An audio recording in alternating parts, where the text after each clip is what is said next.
आपने ये तो सुना होगा कि डर कहीं और नहीं, व्यक्ति के दिमाग में होता है। पर कभी कभी डर जाने का भी एक अलग ही मजा होता है। जैसे कि कहानियां सुनकर, तो ऐसी ही 4 सच्ची कहानियां हम आपके लिए लेकर आए हैं। नमस्कार, मैं हूं मिस्टर स्ट्रेंज और आज आप सुनने वाले हैं सच्ची घटनाओं पर आधारित 4 ऐसी कहानियां जो आपको सोचने पर मजबूर कर देंगी। तो चलिए, बिना किसी देरी के कहानियां शुरू करते हैं।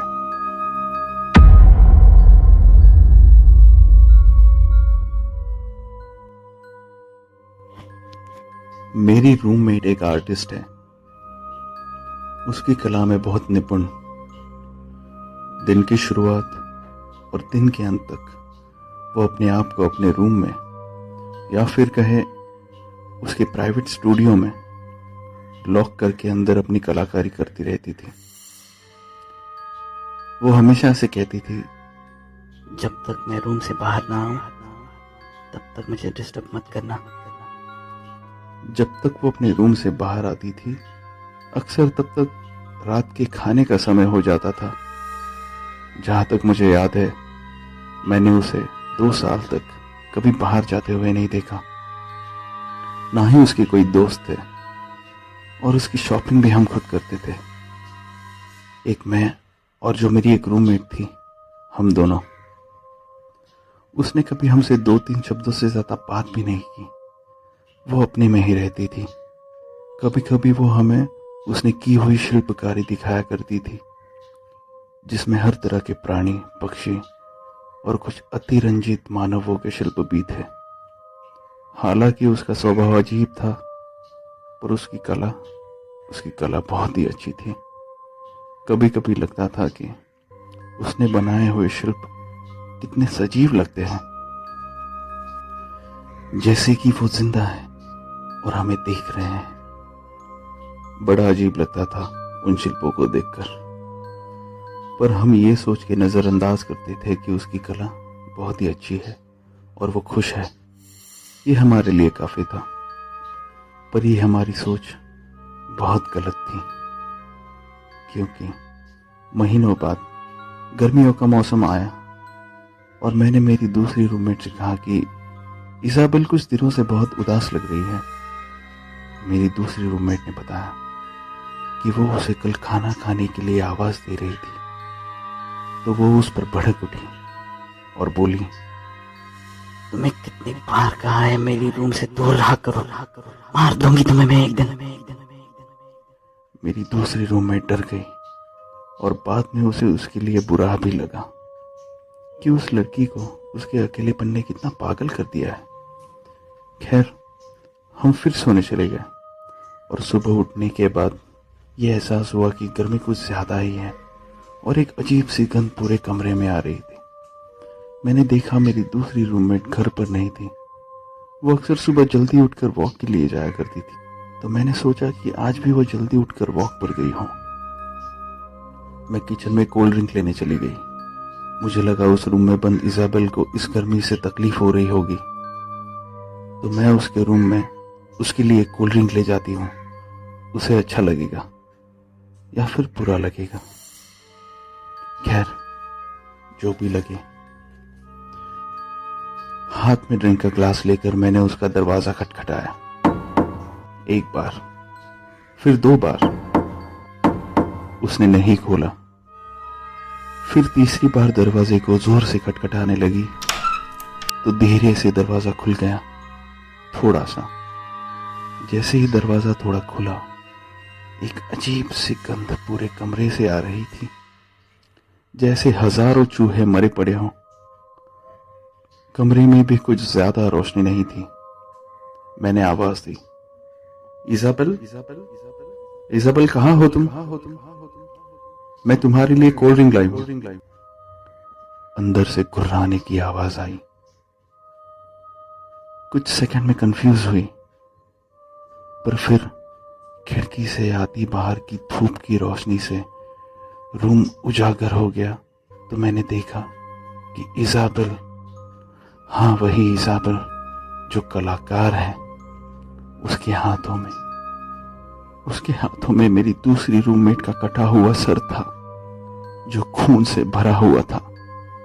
यह देख मैंने घबराते हुए दरवाजा बंद किया और बाहर से लॉक कर दिया। रूम से भागते हुए मैंने उसकी रूम से आवाज सुनी। वो गुस्से में उसने पकड़े हुए मेरे रूममेट के सर से कह रही थी, तुम एक वाहियात लड़की हो, तुम्हें मैं खूबसूरत बना रही थी पर तुम नहीं मानी।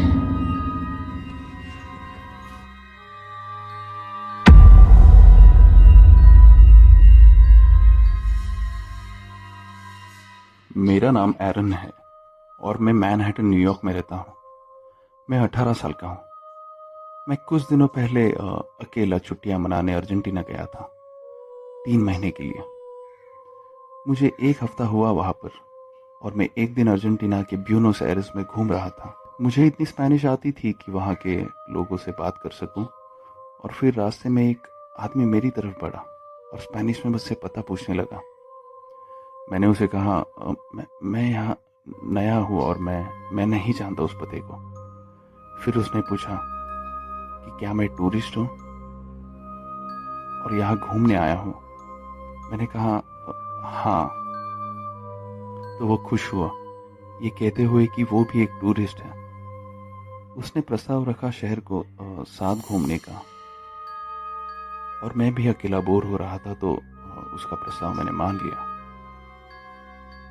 हम एक साथ चलने लगे और वो इंसान भी काफी अच्छा लगा। करीब 1 घंटे घूमने और बातें करने के बाद उसने कहा, टोंगो हामरे, जिसका स्पेनिश में मतलब है कि मुझे भूख लगी है। मैंने भी सुबह से कुछ नहीं खाया था और दोपहर के 1 बजे थे तो हम दोनों एक अच्छे रेस्टोरेंट में चले गए। उसने सुझाव दिया कि हमें स्टेक्स और वाइन ट्राई करनी चाहिए। मुझे वाइन इतनी पसंद नहीं पर मैंने सोचा क्यों नहीं। वहां हम 1 घंटे तक बैठे रहे। फिर बिल आया 140 पेसोस यानी करीब 550 रुपए। मैंने आधे पैसे देने का सुझाव दिया पर उसने मना कर दिया ये कहकर कि आगे चल के हम बियर पियेंगे, तब चाहे तो उसके पैसे तुम दे देना। मैंने कहा ठीक है और हम अपने सफर पर साथ निकल पड़े। और शाम होते हम एक जगह बियर पीने रुके।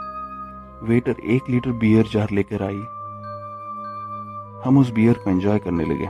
फिर और 1 लीटर बियर आई और मैं काफी नशे में था। और फिर हम उस बार से निकले और जहां तक मुझे याद है मैं एक सुनसान रास्ते पर जाग गया। मैं उस रास्ते पर रात में अकेला सो रहा था। मैंने वक्त देखा तो पता चला मुझे सोए हुए 8 घंटे हुए हैं। मैंने अपनी जेब चेक की तो मेरा डेबिट कार्ड, मेरा आईपॉड, सेल फोन और मेरा ट्रैवल गाइड जो कि वो इंसान था, सब गायब हो चुके थे।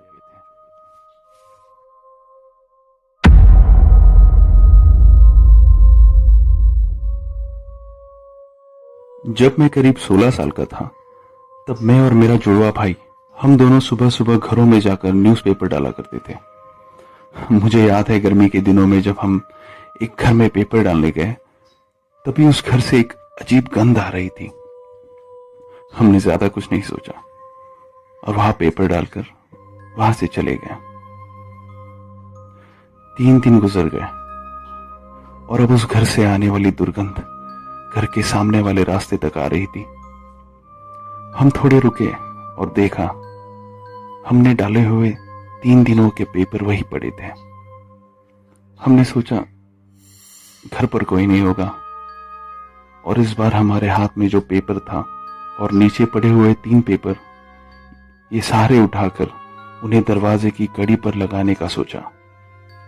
जब हम दरवाजे पर वो पेपर फंसा रहे थे तब हमारे हाथों से वो दरवाजा खुल गया। वो गंध मुझे अभी भी याद है। वो इतनी तेज थी कि मेरे भाई ने वहां पे उल्टियां तक कर दी। फिर कुछ देर सोचने के बाद हमने अंदर जाके देखने की ठान ली और अंदर जाकर जो हमने देखा उससे हमारे रोंगटे खड़े हो गए।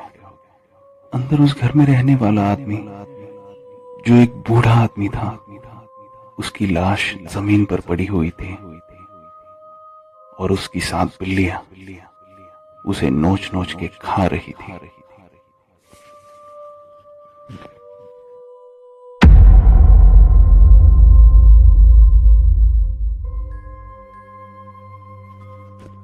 जब मैं छोटा था तब मेरी फैमिली और मैं एक रोड ट्रिप पर गए थे वायोमिंग में, येलोस्टोन नेशनल पार्क देखने।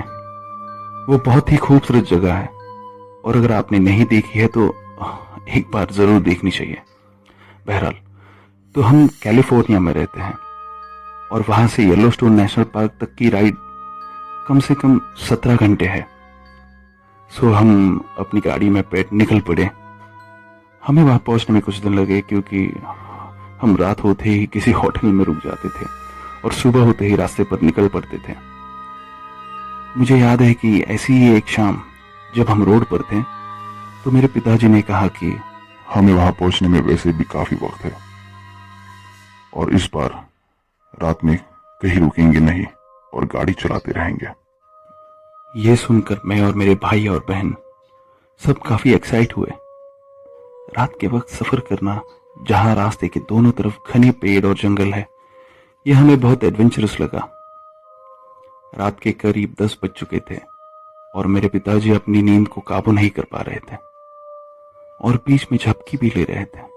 ये गाड़ी चलाते वक्त सेफ नहीं था, तो मेरी माँ ने पापा से कहा, किसी होटल में रुक जाते हैं, चाहे कितनी ही देर क्यों न हो जाए। हम अपने बच्चों के जीवन से ऐसे खिलवाड़ नहीं कर सकते। पापा ने भी उनकी बात मानी और कहा जैसे ही कोई होटल उन्हें दिखाई देगा तो वो वहां रुक जाएंगे। पर 3 घंटे तक गाड़ी चलाने के बाद हमें कोई होटल या कोई घर दूर दूर तक नहीं दिख रहा था। हम किसी फ्लाईओवर स्टेट में जंगल के बीचों बीच गुजर रहे थे। अब मेरे पापा और बर्दाश्त नहीं कर सकते थे क्योंकि करीब 2 बज चुके थे और उनका स्टीयरिंग से कंट्रोल छूट रहा था। तभी उस रास्ते के दाहिने तरफ के जंगल की तरफ हमें एक बंजर जमीन दिखाई दी। पापा ने कहा, अपनी गाड़ी वहां पार्क करेंगे और वही गाड़ी में सो जाएंगे। जैसे सुबह होगी हम अपने रास्ते चल पड़ेंगे। पहले काफी डर लगा। रास्ते के दोनों तरफ जंगल, कोई और गाड़ियां भी उस वक्त वहां से गुजर नहीं रही थी। पर उस वक्त की स्थिति देखकर हमारे पास दूसरा और कोई चारा नहीं था। हम वहां रुक गए और धीरे धीरे हम सब उस गाड़ी में सो गए। अचानक नींद से मेरी आंख खुल गई। मैंने देखा मेरे भाई, बहन, माँ, पापा सब सो रहे थे। मैंने पापा की घड़ी देखी तो उसमें रात के 3:30 बज रहे थे। मेरे माँ पापा गाड़ी के आगे की सीट पे और मैं, मेरा भाई बीच की सीट पर, तो मेरी बहन पीछे अकेली सो रही थी। मैं बोर हो रहा था और किसी को उठाना नहीं चाहता था, तो मैं गाड़ी की खिड़की से उन घने जंगलों और पेड़ों की तरफ देखने लगा। बाहर बहुत ही घना अंधेरा था और कुछ ठीक से दिखाई नहीं दे रहा था। खैर, मैं बाहर देखता रहा अपनी नजर से यहां वहां उन पेड़ों के इर्द गिर्द। कुछ मिनट बाद जब मेरी आंखें उस अंधेरे में एडजस्ट होने लगी, मैंने देखा कुछ 30-40 फीट आगे 2 पेड़ों के बीच एक छवि थी, जैसे कोई इंसान वहां खड़ा हो। सच कहूं तो मुझे डर नहीं लगा क्योंकि मुझे लगा कि ऊपर से आने वाले चांद की रोशनी से पेड़ों की छवि होगी और अक्सर अंधेरों में आपको तो पता ही है, आपकी आंखें आपको धोखा देती है। क्योंकि वो छवि हिल नहीं रही थी, वो स्थिर खड़ी थी जैसे कोई आदमी के आकार का खंबा हो। बहुत देर तक देखने के बाद मैंने सोचा कोई पेड़ की ही छवि होगी और कुछ नहीं। मुझे लगा मुझे वापस सो लेना चाहिए। पर जैसे ही मैं अपनी नजर उस छवि से हटाकर सोने जा रहा था, वहां पर मुझे हलचल दिखाई दी। मैंने मुड़ के वापस देखा तो वो छवि अब हमारे करीब आ रही थी, हमारी गाड़ी की तरफ बढ़ रही थी। मैं डर गया। वो कोई छवि नहीं बल्कि एक 6 फीट तगड़ा इंसान था जिसने जैकेट पहन रखी थी उसे देख मैं जोर जोर से चीखना चाहता था, पर मेरी आवाज जैसे मेरे मुंह में दब सी गई थी। वह एहसास काफी दिल दहला देने वाला था। मुझे सांस लेने में तकलीफ होने लगी। जैसे ही मैं कुछ कर पाता, मेरी आंखों के सामने अंधेरा सा छा गया, जैसे धीरे धीरे होश मेरे शरीर से निकल रहा हो, और शायद मैं बेहोश हो गया। उसके बाद मेरी आंख खुलते ही मैंने देखा कि मेरा भाई जो मेरे बगल की सीट पर बैठा था मुझे उठा रहा था। मैं उठ गया और उठते ही उसके सीने से लगकर रोने लगा। मेरा परिवार मुझसे पूछ रहा था कि क्या बात है, तुम रो क्यों रहे हो, पर मैं बस रोता रहा। फिर कुछ देर बाद जब मैंने सबको उस आदमी के बारे में बताया तो उन्होंने उसे एक बुरा सपना कहकर मुझे दिलासा देने लगे। तो मैंने भी उनकी बात मान ली, पर अंदर ही अंदर मुझे न जाने क्यों महसूस हो रहा था कि वो कोई बुरा सपना नहीं बल्कि एक भयानक सच था।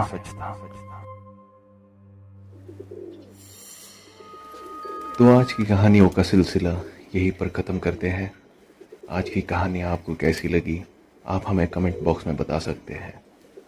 हमारे पास और ऐसी बहुत सारी कहानियां हैं और उन कहानियों को सुनने के लिए आप इस चैनल को सब्सक्राइब करिए, लाइक करिए, शेयर करिए। मिलते हैं अगली बार। धन्यवाद।